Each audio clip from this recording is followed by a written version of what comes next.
شبابک قبل حرمک، فرمایا جوانی کو غنیمت سمجھو بڑھاپے سے پہلے۔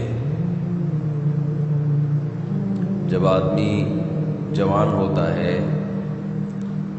تو اس خوش فہمی میں مبتلا ہوتا ہے کہ میں ہمیشہ اسی اسٹائل میں زندگی گزارتا رہوں۔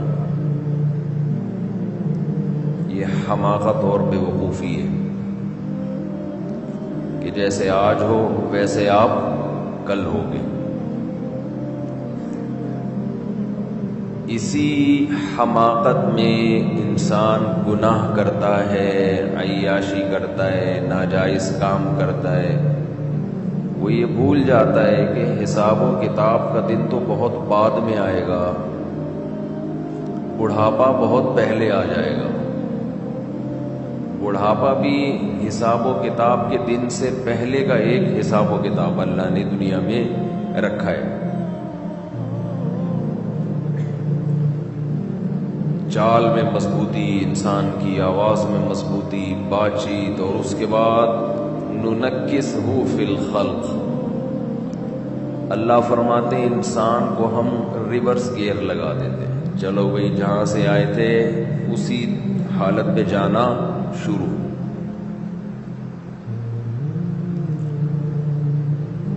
قرآن میں اسی کو دوسری جگہ یوں فرمایا، اولم نعمرکم ما تذکر فیہ من تذکر ما یتذکر فیہ من تذکر وجاءکم النذیر۔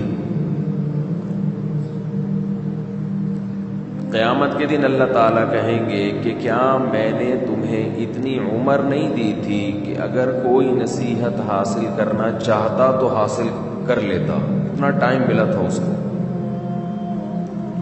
وَجَاءَكُمُ النَّذِيرُ، اور تمہارے پاس ڈرانے والا بھی آیا۔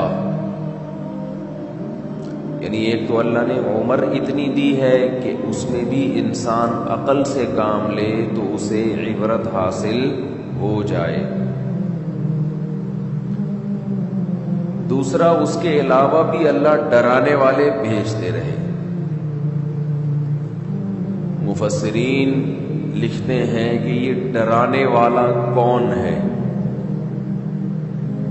تو علماء لکھتے ہیں کہ یہ ایک نہیں ہے، یہ ہر دور میں ڈرانے والے آتے رہے۔ اس میں پیغمبر بھی داخل ہیں، اس میں علماء بھی داخل ہیں، اس میں بے جان چیزیں بھی داخل ہیں۔ جو حادثات ہم صبح و شام اپنی آنکھوں سے دیکھ رہے ہیں، یہ حادثے بھی ہمیں ڈراتے ہیں، تیرے ساتھ بھی ایسا ہو سکتا ہے۔ پہلے زمانے میں کوئی حادثہ ہوتا تھا، کوئی ایکسیڈنٹ ہوتا تھا تو انسان کے جسم کے جو آرگن ہیں وہ ڈیمیج ہو جاتے تھے۔ آج بیٹھے بیٹھے ڈیمیج ہو رہے ہیں۔ پہلے اطلاع آتی تھی کہ فلاں بہت صحت مند ہے، کوئی بیماری نہیں ہے، لیکن پہاڑ سے کوئی پتھر ہوا، لڑکا، وہ اس پہ لگ گیا، چلتے چلتے کوئی ٹکرا گیا، کوئی قتل کر دیا کسی نے، یہ ہو گیا وہ ہو گیا۔ لیکن جیسے جیسے دنیا ترقی کر رہی ہے، دنیا کی بے ثباتی میں، دنیا کے غیر یقینی ہونے کی کیفیت میں کمی کے بجائے اضافہ ہو رہا ہے۔ ترقی کا تقاضا یہ تھا کہ موت کا امکان بڑھنے کے بجائے کم ہو جاتا، لیکن جتنی ترقی ہو رہی ہے چند بیماریاں تو ختم ہو گئیں، لیکن اس کی جگہ دوسری ایسی بیماریوں نے جنم لیا کہ وہ موت کا امکان کم ہونے کے بجائے بڑھ گیا ہے۔ اب ایکسیڈنٹ ہونے کے لیے گاڑی کا ٹکر مارنا ضروری؟ بولے بھائی نہیں، بیٹھے بیٹھے بندے کے گردے فیل، اطلاع آتی بھی ٹھیک ٹھاک بندہ ہے جی، گردے جواب دے گئے۔ بیٹھے بیٹھے اطلاع آتی ہے جی ہارٹ نے کام کرنا چھوڑ دیا. کیوں چھوڑ دیا بھائی؟ بہت سی بیماریوں میں تو ڈاکٹر کو بھی ریزن پتا نہیں ہوتی یہ کیا ہو گیا اس کو بیٹھے بیٹھے.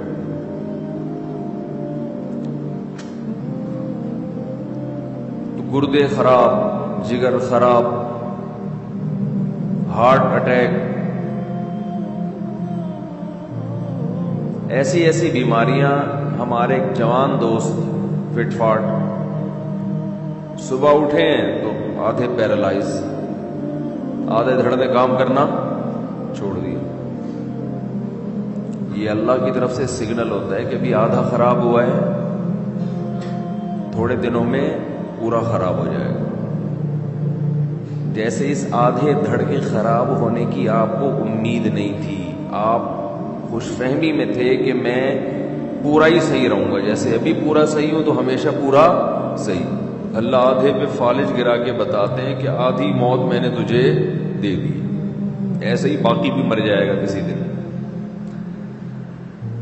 لیکن جس کی پوری باڈی ٹھیک ہے وہ بھی موت کے لیے تیار نہیں. جس کی آدھی خراب ہو گئی، آدھی ٹھیک ہے، وہ بھی کھوپڑی میں موت کا تصور بٹھانے کے لیے تیار نہیں. ہر کام کے لیے ایگری ہے، معذرت کے ساتھ کمبخت مرنے کے لیے تیار نہیں ہے. کمبخت کا لفظ تو ہلکی گالی ہے. کھوپڑی میں یہ بٹھانے کے لیے تیار ہی نہیں ہے کہ میں مر بھی سکتا ہوں. بڑھاپا ہے آگے. رسول اللہ صلی اللہ علیہ وسلم نے فرمایا جوانی کو غنیمت سمجھو کس سے پہلے؟ بڑھاپے.